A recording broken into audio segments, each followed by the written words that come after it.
다 같이 찬송가 222장 한마음 한 목소리로 부르겠습니다.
오늘 하나님께서 우리에게 주신 말씀은 사도행전 20장 13절의 말씀입니다. 하나님의 말씀 사도행전 20장 13절의 말씀입니다. 우리는 앞서 배를 타고 앗소에서 바울을 태우려고 그리로 가니 이는 바울이 걸어서 가고자 하여 그렇게 정하여 준 것이라. 아멘. 다 같이 기도하는 시간 갖도록 하겠습니다. 하나님 감사합니다. 이제 또 말씀을 주셨사오니 말씀 앞으로 나옵니다. 우리의 몸과 마음이 하나님이 오늘 우리에게 주신 말씀을 향해 열려 있을 수 있도록 주님 인도하여 주시옵소서. 감사 없고 예수 그리스도의 받들어 기도드립니다. 아멘. 오늘의 설교 제목은 하프타임이라는 것입니다. 여러분 하프타임이 무엇인지 잘 아실 겁니다. 어떤 경기가 있다고 하면 전반이 끝나고 후반 들어가기 전에 잠깐 휴식 시간을 우린 하프타임이라고 얘기를 하죠.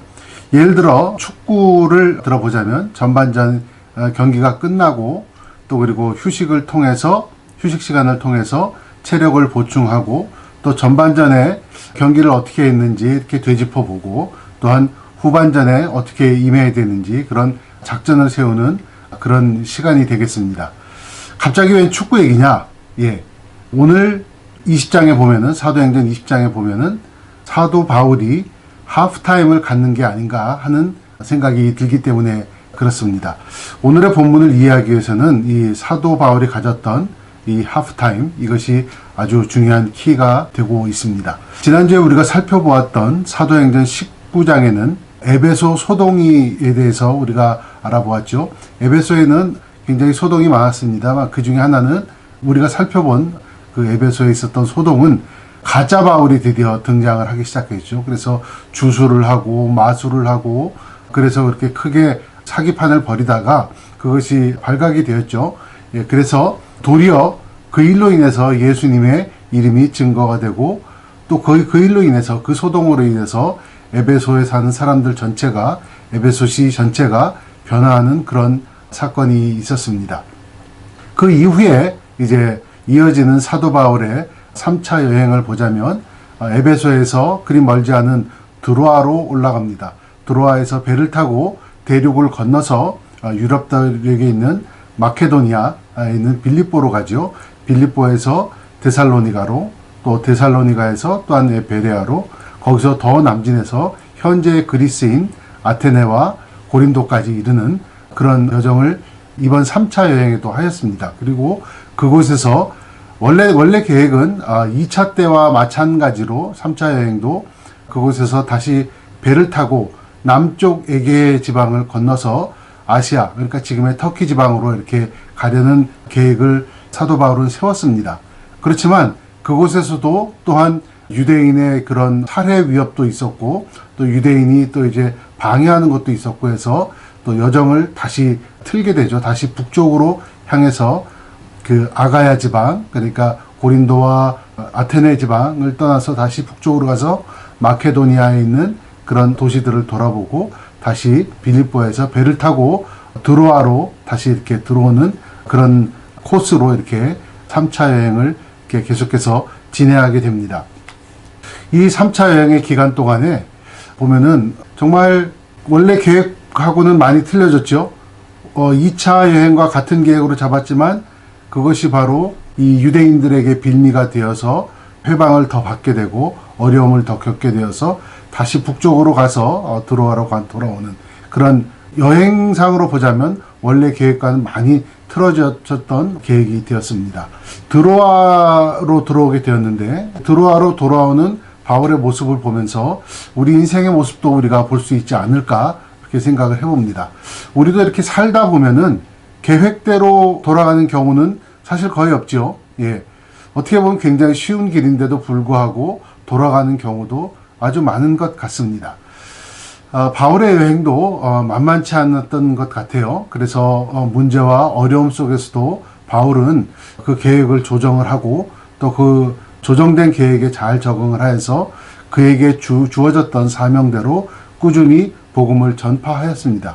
그 결과 교회가 또 세워지고 또 세워진 교회는 단단해지고 교인들은 위로를 받았으며 또한 복음 전파로 인해서 오늘 20장 4절에 보면 많은 새로운 동역자들이 바울 주위에 모인 것을 우리가 볼 수가 있습니다.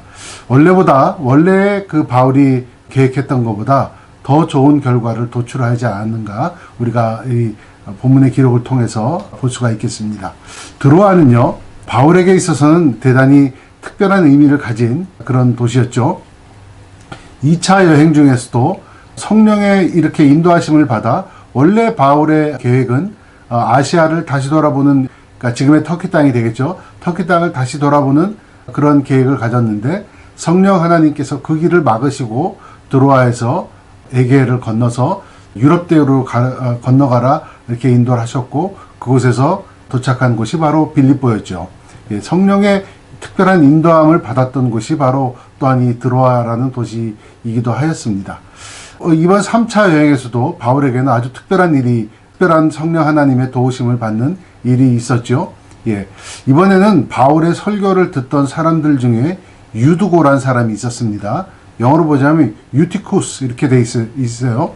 그래서 이거 보면은 헬라식 이름입니다. 그래서 이 사람이 유대인인데 헬라식 이름을 가졌거나 아니면 그냥 헬라인이었거나 그것은 우리가 알 수 없습니다만 이 사람이 바울의 설교를 듣다가 졸게 되었죠. 졸게 되어서 2층에서 떨어져서 목숨이 끊어지게 됩니다. 죽게 됩니다. 그런데 그때 바울이 이 죽었던 사람을 다시 살리게 되었습니다.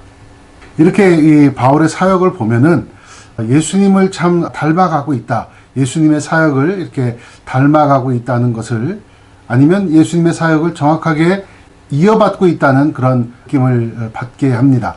마태복음 4장 23절을 저와 여러분이 한번 읽어보도록 하겠습니다. 마태복음 4장 23절입니다. 마태복음 4장 23절에 예수님의 사역에 대해서 이렇게 기록하고 있습니다. 예수께서 온 갈릴리에 두루 다니사 그들의 회당에서 가르치시며 천국 복음을 전파하시며 백성 중에 모든 병과 모든 약한 것을 고치시니 아멘. 예수님의 사역에 대해서 이렇게 기록을 해놨는데 예수님의 그러니까 3대 사역이라고 하지요. 이것이 바로 마을을 두루 다니시면서 사람들을 만나셨다는 것이고 또한 복음을 전파하시고 천국에 대해서 가르치시고 또한 그 많은 병자들을 이렇게 고치셨다. 이렇게 되어 있습니다. 우리가 살고 있는 이 현대 교회는요. 다양한 사역들이 있습니다. 그리고 다양한 사역들이 앞으로도 나오게 될 것입니다. 우리가 중점적으로 하는 것은 사람들이 어떻게 하면 교회에 올 수 있게 만들 수 있을까 해서 흥미로운 행사들을 교회에서도 계획하는 것을 볼 수가 있습니다. 콘서트를 하기도 하고 또 문화행사 혹은 각종의 이런 상담 프로그램 또 뭐 구제 프로그램이든지 바자회라든지 아니면 뭐 여러 가지 뭐 이렇게 다른 사회봉사활동을 이렇게 하고 있습니다. 그렇지만 예수님이 사역 중에서 보였던 본질적인 사역은 그것이 아니었죠. 교회의 본질은 교회 사역의 본질은 두루 다니며 예수님께서 마을마다 두루 다니셨다고 했죠. 사도 바울도 여러 곳을 다니면서 스스로 다니면서 믿지 않는 사람들을 만난 것입니다. 믿지 않는 사람들을 교회로 오게 한 것이 아니라 만나러 가는 수고를 하였던 것이죠. 두 번째로는 흥미롭고 다채롭고 또한 이런 봉사 프로그램을 통해서 하나님의 말씀을 이렇게 전하는 것이 아니라 하나님의 말씀을 가르치고 하나님의 말씀이 이렇다라는 것을 가르치고 예수님의 복음을 전파하는 길, 다시 말해서 구원의 길을 전파하는 것이 우리 교회가 해야 될 본질적인 사역이라고 볼 수가 있습니다. 또 하나 육신의 병이죠. 요즘은 의사들이 전문적인 육신의 치료를 합니다. 그렇다면 우리 크리스찬들은 우리 교회들은 어떻게 해야 될까요? 그 육신적인 병에 대해서는 전문적인 의사에게 맡기되 그 병자와 같이 기도하면서 그들이 마음속으로 가지고 있던 무거운 짐들과 병들을 이렇게 놓게 해주고 낫게 해주는 그것이 바로 교회의 본질적인 우리 크리스찬들의 본질적인 사역이라고 생각할 수가 있겠습니다. 이것이 바로 교회의 본질입니다. 이것에 충실한 저와 여러분, 우리 뉴포인트 교회 성도 여러분들 되시기를 바랍니다. 이 바울의 선교팀이 3차 여행의 선교팀이 드로아에서 이렇게 그러니까 이게 지금 터키 지방으로 들어왔죠. 드로아에서 아소로 내려갈 때 바울이 정말 평소와 같지 않은 그런 모습을 보입니다. 오늘의 본문 20장 13절을 한번 읽어보도록 하겠습니다. 20장 13절을 다시 한번 읽어보겠습니다. 우리는 앞서 배를 타고 아소에서 바울을 태우려고 그리로 가니 이는 바울이 걸어서 가고자 하여 그렇게 정하여 준 것이라. 자, 여기서 이제 우리가 생각해야 될 것은 우리라는 구절이죠. 이 우리는 누구였을까요?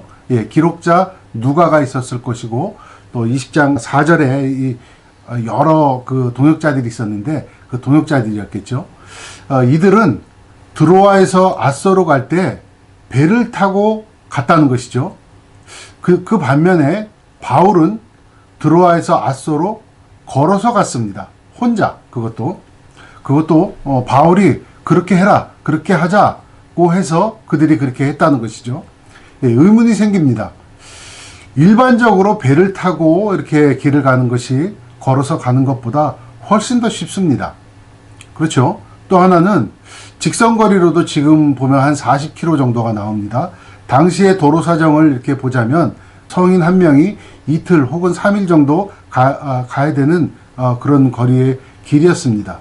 그 먼 길을 왜 바울이 혼자 가려고 했을까 하라는 것이 바로 의문이 생기는 것이죠. 자, 당시의 바울을 다시 한번 보죠.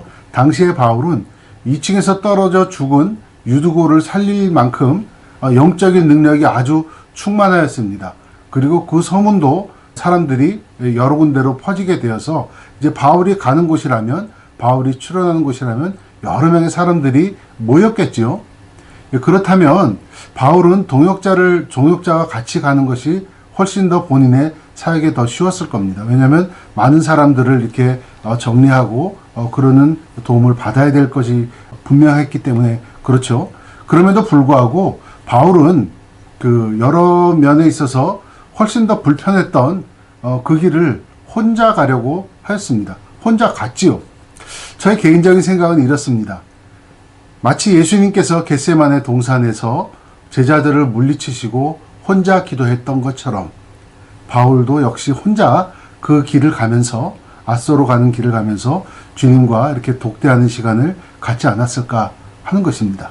그래서 그 시간 동안 지난 1차부터 3차까지의 선교 여행의 그런 결과와 성과들을 본인은 스스로 정리를 하였을 것이고, 또한 이 시간 동안, 그 시간 동안에 앞으로의 계획들, 또 앞으로의 각오를 다시 세우는 그야말로 하프타임을 가진 것이 아닌가, 저는 그렇게 생각을 해봅니다. 이후 바울의 모습을 이렇게 보게 되는데, 이때 정말 이 하프타임 때 본인이 세운 새로운 그런 것들, 각오들이 우리는 볼 수가 있습니다. 그래서 뭔가 이 하프타임 때 바울은 생각을 이렇게 다시 잡은 것이 아닐까, 이렇게 추측해 볼 수가 있겠습니다. 사도행전 20장 17절을 읽어보도록 하겠습니다. 사도행전 20장 17절의 말씀입니다. 바울이 밀레도에서 사람을 에베소로 보내어 장로들을 청하니, 이렇게 되어 있습니다. 자, 바울은 일반적인 예상을 깨고 에베소 교회로 가지도 않았고 방문하지도 않았습니다. 그러니까 에베소와 그렇게 멀지 않은 근접한 도시 밀레도라는 곳으로 에베소 교회의 장로들을 불렀습니다. 형식적인 이유는 16절에 나와 있습니다. 오순절이 되기 전에 예루살렘으로 가기 위해서 이렇게 되어 있지만, 우리가 한번 생각해 봐야 되는 것이죠. 에베소는 어떤 도시일까요? 예, 거의 3년을 그곳에 지내면서 3차 여행의 아주 중심 도시로 삼았던 곳입니다. 그곳에서 말씀을 전하고 복음을 전파하여서 유대인이든 그것이 헬라인이든 모두 복음을 받아들이게 되었고, 도시 전체가 변했던 그런 큰 부흥이 있었던, 정말 바울에게는 특별한 의미를 주는 그런 도시가 아니었겠습니까? 아마 바울은 이런 그 특별한 도시에 있는 정말 본인이 사랑하였던, 그렇게 사랑하고 공들였던 에베소 교인들을 이렇게 만나서 그들 속으로 가서 그들을 방문하고 그동안의 여독을 풀고, 또한 그간의 일들을 다 설명을 해줘야 되고, 또 사랑으로 또 교제를 하게 된다면 제때 내가 예루살렘에 갈 수가 없겠구나 라는 생각을 했었던 것 같습니다. 내가 이 드로아에서 아소로 오는 이 길에서 주님과 독대하면서 가졌던 그 시간에 결정되었던 그런 계획들, 이런 것들을 내가 제대로 할 수가 없겠구나 라고 생각이 냉정하게 판단을 하였던 것 같습니다. 그래서 밀레도라는 곳에서 장로들을 불러서 그간에 있었던 일들에 대한 리뷰와 함께 자신의 이제 이 일이 끝나고 사역 후반전을 위해서 세운 그런 계획들을 이제는 주 안에서 동역자가 되었고 형제된 에베소 교회의 장로들에게 스스로가 이렇게 나누고 있는 모습을 우리는 볼 수가 있습니다. 19절을 한번 읽어보도록 하겠습니다. 19절은 사도 바울이 이렇게 얘기를 합니다. 곧 모든 겸손과 눈물이며 유대인의 간계로 말미암아 당한 시험을 참고 주를 섬긴 것과, 이렇게 되어 있습니다. 특히 어려울수록 자신이 교회를 위해서 한 것을 주님을 위해 주님께 섬긴 것으로 지금 증언을 하고 있다는 점입니다. 예, 새로 믿음이 생겨서 교회를 나오기는 나왔는데 생활이 점점 어려워지는 겁니다. 사회적으로 핍박도 받다 보니 믿음도 흔들리고 교회를 떠나게 되는 사람들이 그때 그 에베소 교회에도 많이 있었던 모양입니다. 그래서 바울이 이렇게 얘기를 해주는 것이죠. 바울은 그럴수록 교회 지도자 된 여러분들, 우리 크리스찬 여러분들은 더욱 낮아지고 더욱 눈물을 흘리면서 주님께 매달려서 기도하십시오. 이렇게 얘기를 해줬다는 것이죠. 20절부터 21절까지의 이런 말씀, 바울의 말씀을 보시면 나는 항상 어디서나 여건이 주어지는 대로 복음을 전파하였고 그 결과 주위의 사람들과 살고 있는 그 지역이 복음화되었다. 그것을 얘기해 준 것이죠. 이것이 바로 예수님의 증인된 사람들이 할 일입니다. 라고 이제 교회의 지도자들에게 얘기를 해주고 있습니다. 이렇게 바울은 자신의 사역의 전반전을 정리하고 그것을 정리한 것을 전수하고 있습니다. 교회가 어려울 때 눈물을 뿌려서 기도하고 언제든지 복음을 전파하는 예수님이 증인이 되도록 그렇게 노력하십시오. 라고 장로들에게, 교회의 리더들에게 또 이 글을 읽는 우리들에게 알려주고 있습니다. 21절부터 24절까지의 말씀을 우리가 읽어보면 이제 바울은 이제 자신이 치르게 될 후반전에 대한 계획과 또 각오에 대해서 이렇게 설명을 하고 있습니다. 1차부터 2차 선교 여행 끝에는 바울이 돌아간 곳이 바로 시리아에 있는 안디옥 교회에 있습니다. 안디옥 교회로 돌아가서 재정비를 하고 다시 여행을 떠났죠. 그런데 이제는 안디옥 교회가 아니라 예루살렘으로 향하고 있는 것입니다. 뭔가 결정을 내기 위해서, 뭔가 경기를 끝내기 위해서 후반전에 돌입하는 모습을 우리는 볼 수가 있는 것이죠. 예, 바울은 스스로 나의 후반전은 지금과는 상상도 못할 그런 정도의 어려움이 있을 것입니다. 대단히 힘든 길이 될 것입니다. 그렇지만 성령 하나님께서 나에게 주신 사명을 이루기 위해서 나는 그 길을 가게 됩니다. 나는 그 길을 갈 것입니다. 이렇게 얘기하고 있습니다. 24절을 한번 읽어보도록 하겠습니다. 사도행전 20장 24절에는 바울이 본인의 심정을 이렇게 전하고 있습니다. 내가 달려갈 길과 주 예수께 받은 사명 곧 하나님의 은혜의 복음을 증언하는 일을 마치려 하면은 나의 생명조차 조금도 귀한 것으로 여기지 아니하노라. 아멘. 36절부터 38절까지의 말씀을 보면 바울의 이런 계획을 들은 에베소 교인들은 이제 바울을 다시는 보지 못하겠구나 생각을 합니다. 그래서 같이 울면서 기도하고 배웅을 해주는 모습을 우리는 볼 수가 있습니다. 자신에게 주어진 사명에 목숨을 건 바울의 모습을 보면서 참 그를 막을 수도 없고 또한 이렇게 떠나보내줄 수도 없는 에베소 교인들의 애틋한 마음을 우리는 추측하고 짐작할 수가 있겠습니다. 이제 이번 설교로서 2020년 한 해 동안 행하였던 사도행전 강해의 설교를 마치려고 합니다. 사도 바울에게도 그랬듯이 우리의 인생에서도 항상 그 하나님의 일을 한다고 해서 우리가 형통한 것은 아닙니다. 오히려 정반대의 일들이 벌어지고 그래서 낙심하고 상처 입는 일들이 수두룩하지요. 경기에 나가서 열심히 달리고 공을 차고 때로는 골을 넣고 성공도 하고 그렇지만 그럼에도 불구하고 전반전 결과는 지고 있을 때가 있습니다. 그래서 더욱 중요한 것이 하프타임을 어떻게 보내느냐입니다. 이 주어진 하프타임을 잘 보내야 합니다. 이 기간을 통해서 소진되었던 힘을 보충을 하고 또 결과에 낙심하지 말고 또 냉철하게 전반전 내용을 이렇게 분석을 해야 되는 것이고 또 후반전에 최종적인 승리를 위해서 전술에 날카로움을 더하고 또한 팀원들끼리 같이 모여서 화이팅을 외치면서 전의를 불태운 후에 후반전 경기장에 들어가는 것이 필요합니다. 어찌 보면 지금 저와 여러분은 바이러스로 인해서 원했든 원치 않았든 인생과 이 신앙의 하프타임을 지나고 있는지도 모르겠습니다. 이 기간 중에 주님과 독대하시길 바랍니다. 주님과 독대하시면서 영육을 추스리시고 또 우리의 지난 인생 또한 교회 또 하나님이 나에게 주어주신 이런 귀한 사명을 그것에 대해서 냉정하게 돌아보고 또한 새로운 계획을 세우시기 바랍니다. 그리고 바울처럼 앞으로의 계획 이루기 위해서 새 힘을 내고 용기를 내는, 그리고 또한 새 힘을 얻고 위로를 얻는 귀한 뉴포인트 교회 성도 여러분들 되시기를 예수님 이름으로 축원합니다. 다 같이 기도하겠습니다.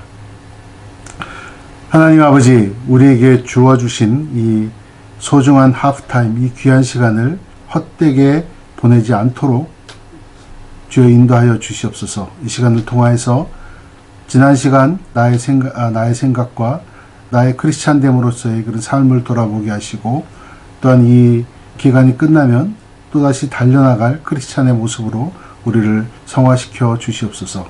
오직 사명을 마음속에 새기고 그것을 이루어내는 귀한 크리스찬 될 수 있도록 주여 인도하여 주시옵소서.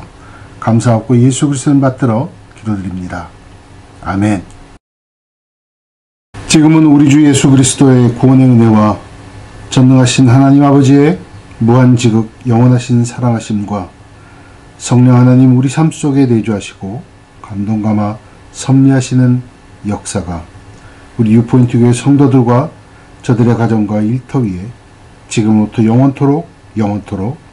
영원토록 함께 하시기를 축원하나이다. 아멘.